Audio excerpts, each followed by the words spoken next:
The conference room went dead silent the moment Victoria Lang hit delete.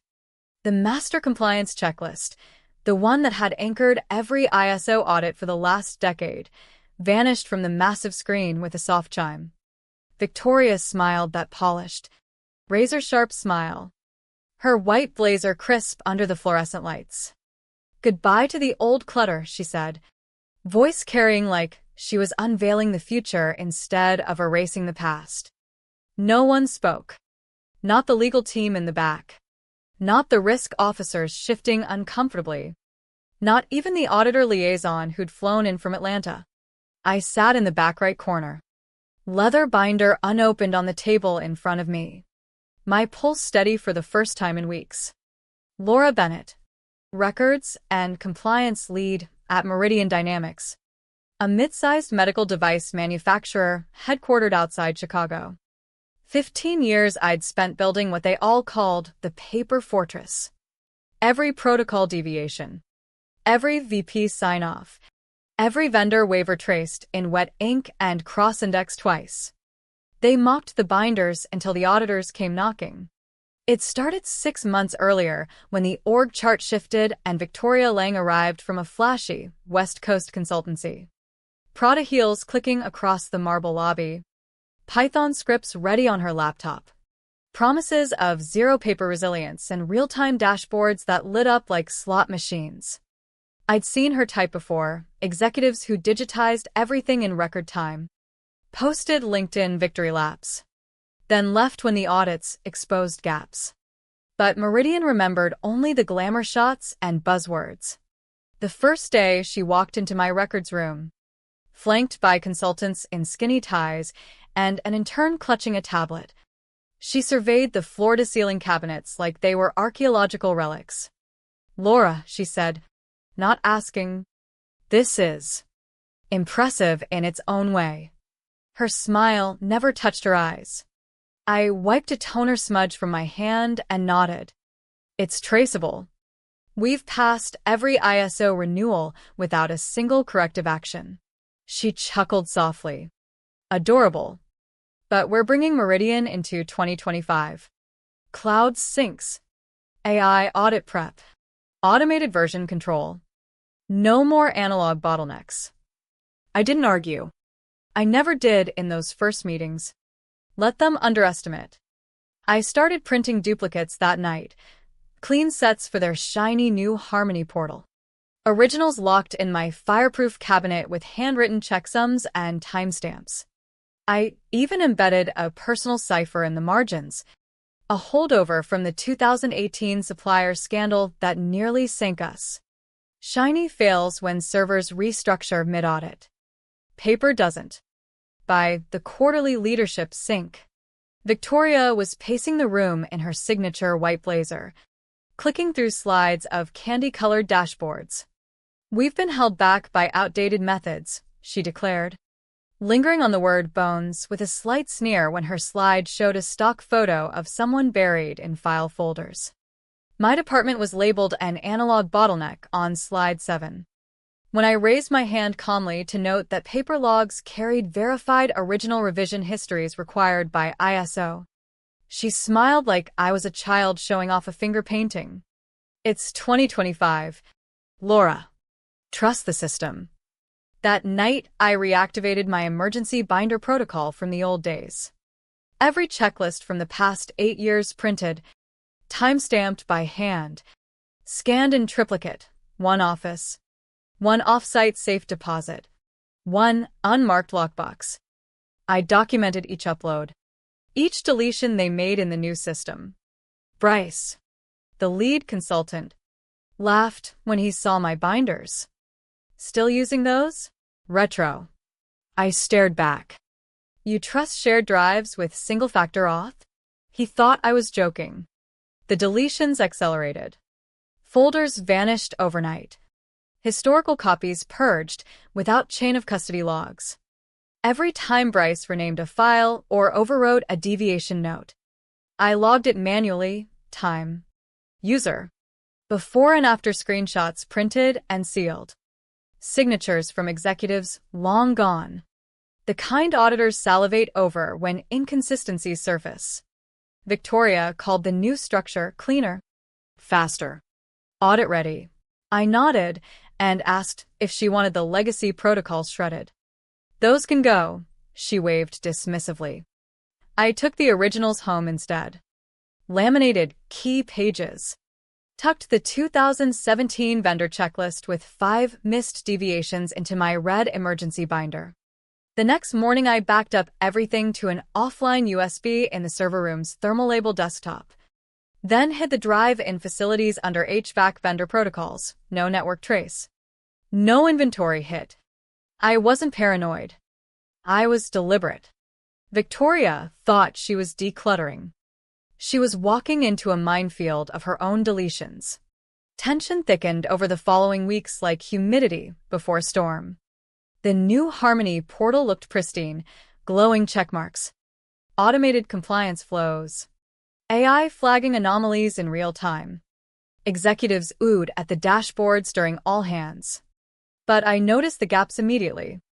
Deviation number 7 from the vendor loopback incident last year? Gone. Production rollout delays from Q2? Summarized into vague notes without dual sign-offs. The exception waiver from security? Nowhere in the new framework. I kept watching from my corner office, logging every change by hand in my private ledger. When they purged the old master checklist folder, I printed the cached version and noted the exact minute it disappeared. Some nights I sat at my kitchen table in my small suburban home outside Naperville, chamomile tea steaming, flipping through the red binder by lamplight. The scent of toner and old lemon cleaner grounded me. I'd been through this dance before, flashy, new leadership swinging machetes at red tape, leaving undocumented shortcuts no one owned when the auditors arrived. Victoria's confidence grew with each optimization. She strutted into the final pre-audit briefing like she was headlining a TED Talk. No notebook. Perfect nails. Voice slicing through the room. The screen showed the sparkling new folder structure, ISO 27001 Final Framework. I recognized none of the internal tracing. No source annotations. No iterative logs. No legacy deviation trails. She gestured toward me dismissively. Laura was going to walk us through the old process. But we've cleaned this up beautifully. Then she pulled up the master file, the backbone since 2017, and with theatrical flourish highlighted it. This, she laughed, is what we're replacing.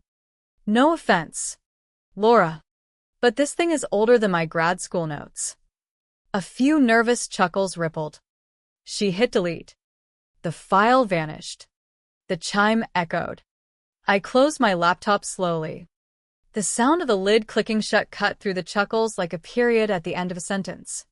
I stood, picked up my binder, and walked out without a word. 3 seconds later, someone muttered about traceable timestamps and original artifacts deleted live in front of witnesses. But I was already gone. The fallout brewed quietly. Legal looped into emergency huddles. Rob Maxwell, Senior Compliance Officer, looked haunted. Victoria insisted the records were redistributed and the legacy system was convoluted spaghetti logic. But the gaps were glaring. When the lead ISO auditor David Lane arrived the next morning, Victoria greeted him with branded coffee and sleek black folders. He didn't touch either. The presentation started strong. Minimalist dashboard, glowing metrics. David asked calmly for original revision logs on protocols 6B through 9D. Victoria's smile twitched. Consolidated into the new framework for simplicity. He pressed, documented resolutions for 10 prior deviations, signed corrective actions, dual sign-offs. The PDF blinked emptily. Timestamps showed most files created 2 weeks ago. Too clean, David noted. No hash trail. No iterative history. These look like recreations. Victoria tried recovery. Gaps are artifacts of migration. David closed his notebook. You replaced 10 years of documentation in 8 weeks? We have a problem. This lacks auditability. The room froze. Someone whispered, "You deleted them." No laughs now. Everyone realized the one person with the originals wasn't in the room, by design. My calendar pinged that afternoon. Review original audit artifacts hosted by Rob Maxwell. Boardroom A. Tomorrow, 8 a.m. No attachments. I closed my book, looked out over my garden, and felt the air still. They remembered. That evening I retrieved the fireproof pouch from the garden shed under winter tools. The USB labeled Reverend Archives, off sign-off, felt heavy. I pulled the red folder, thick with printed logs, deviation approvals, dual signatures, validation stamps, faint toner scent. I slid it into my bag, not to bring yet, but to remember the weight of truth printed on 80 pounds paper. The boardroom felt colder than the Chicago winter outside. Too many suits, too little confidence. I stepped in without knocking, heels sharp on concrete. They were all there. Victoria at the far end, jaw tight, Bryce shifting invisibly beside her, Legal on the side, David Lane by the window, flipping his worn notebook with practiced calm. No greetings. They watched as I crossed and placed the red folder dead center. USB labeled Reverend 9 Archives, off sign-off on top. I didn't sit. Didn't open it. Just waited. David approached first. Adjusted glasses. Opened the folder with evidence handler precision. He flipped through logs. Approvals. Signatures. Annotations. The kind that holds in court. He turned to Victoria. These are the originals. Why were they replaced? Her mouth opened. The old system was fragmented. We opted for. David raised a hand gently, stopping her cold. He check-marked the front page. Someone exhaled behind me like releasing days of held breath. Victoria tried again.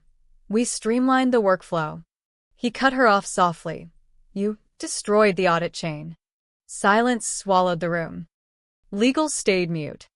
Bryce fidgeted. Victoria looked small under the red folder's weight. I took a step back. Hands folded.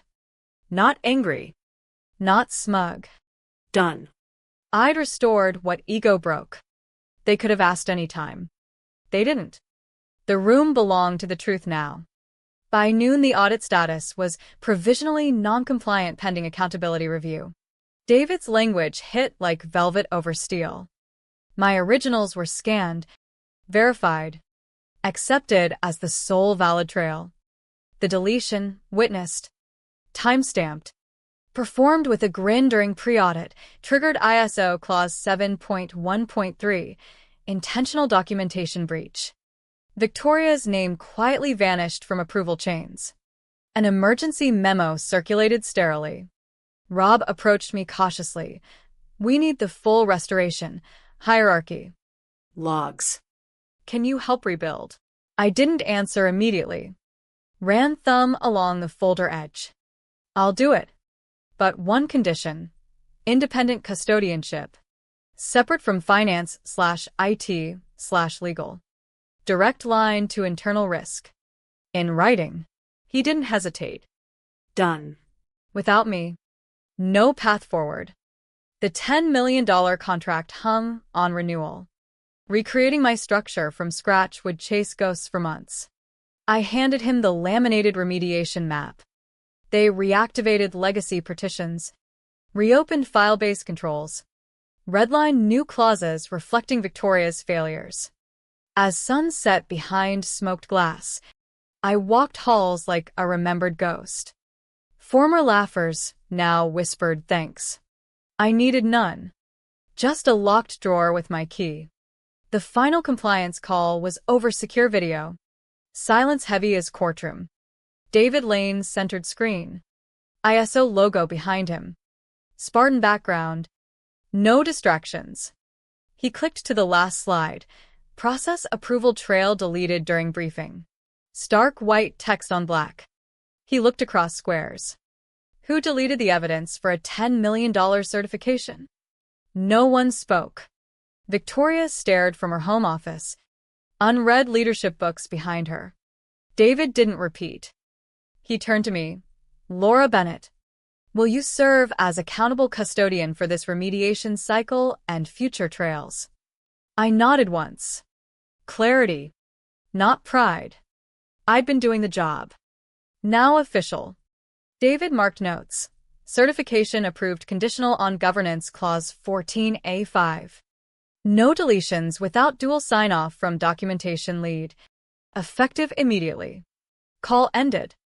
No applause. By end of day. Org chart updated. My name above new box, documentation governance, lead, legacy authority.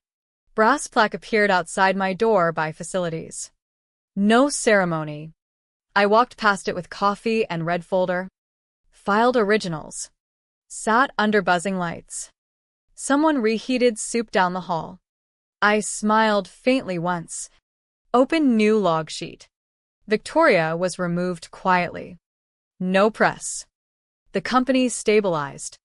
Contract secured. But the question lingered.